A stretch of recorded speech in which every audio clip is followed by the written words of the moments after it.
हड़प्पा सभ्यता। सिंधु घाटी सभ्यता विश्व की सबसे प्राचीन और विकसित सभ्यताओं में से एक थी। इसका विकास लगभग 2600 ईसा पूर्व से 1900 ईसा पूर्व के बीच हुआ।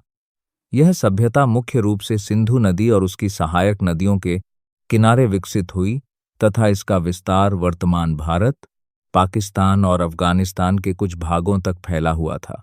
इस सभ्यता की खोज 1921 में दयाराम साहनी ने हड़प्पा में तथा 1922 में राखालदास बनर्जी ने मोहनजोदड़ो में की।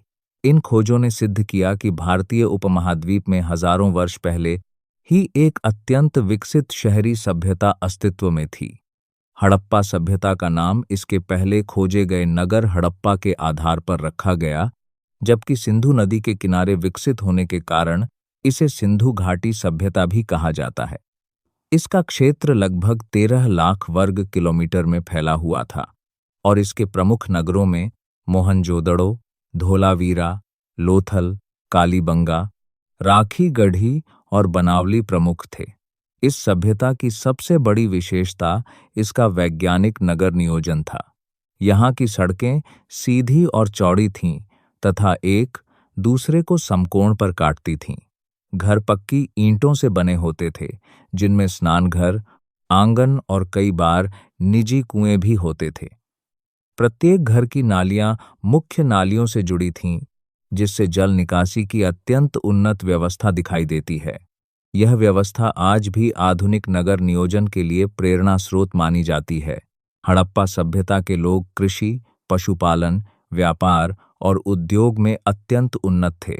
वे गेहूं, जौ, खपती, जौ, चावल, मटर, तिल और कपास की खेती करते थे तथा विश्व में सबसे पहले कपास की खेती का प्रमाण इसी सभ्यता से मिलता है। वे गाय, बैल, भैंस, बकरी, भेड़ और ऊंट जैसे पशु भी पालते थे। धातु उद्योग, मिट्टी के बर्तन, मनके, आभूषण और वस्त्र निर्माण यहाँ के प्रमुख उद्योग थे। लोग तांबा, कांसा, सोना और चांदी का उपयोग करते थे। उनका व्यापार भारत के विभिन्न भागों के साथ साथ मेसोपोटामिया जैसे विदेशी क्षेत्रों तक फैला हुआ था। व्यापार के लिए वे मानकीकृत बाट और माप का उपयोग करते थे, जो उनकी वैज्ञानिक सोच का प्रमाण है। सामाजिक जीवन व्यवस्थित और अनुशासित था। समाज में किसान, व्यापारी, कारीगर, धातु विशेषज्ञ, कुम्हार और शिल्पकार रहते थे। महिलाएं विभिन्न प्रकार के आभूषण पहनती थीं और पुरुष भी सजे धजे रहते थे। धार्मिक जीवन में मातृदेवी, पशुपति जैसी आकृति, पीपल का वृक्ष, बैल और अन्य प्राकृतिक शक्तियों की पूजा की जाती थी। अनेक विद्वान पशुपति की आकृति को भगवान शिव का प्रारंभिक रूप मानते हैं। कला और संस्कृति के क्षेत्र में भी यह सभ्यता अत्यंत समृद्ध थी।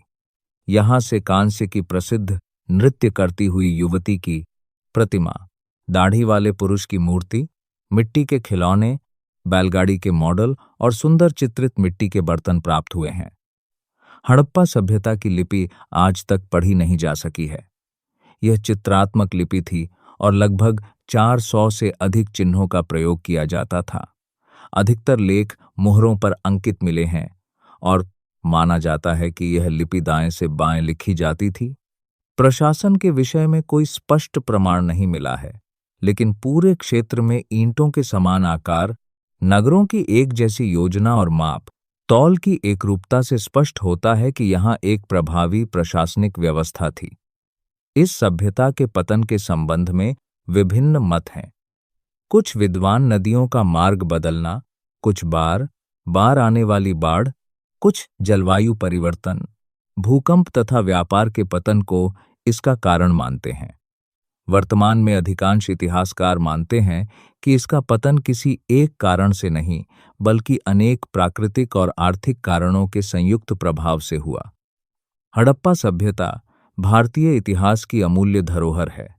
इसने यह सिद्ध किया कि लगभग 5000 वर्ष पहले भी भारतीय उपमहाद्वीप में सुव्यवस्थित नगर, उन्नत कृषि, विकसित व्यापार, उत्कृष्ट शिल्पकला और वैज्ञानिक सोच मौजूद थी। इसकी जल निकासी व्यवस्था, नगर नियोजन, जल संरक्षण और स्वच्छता की प्रणाली आज भी विश्व भर के इतिहासकारों और पुरातत्वविदों के अध्ययन का विषय है। इसलिए हड़प्पा सभ्यता को केवल भारत ही नहीं, बल्कि संपूर्ण मानव सभ्यता की महान उपलब्धियों में से एक माना जाता है।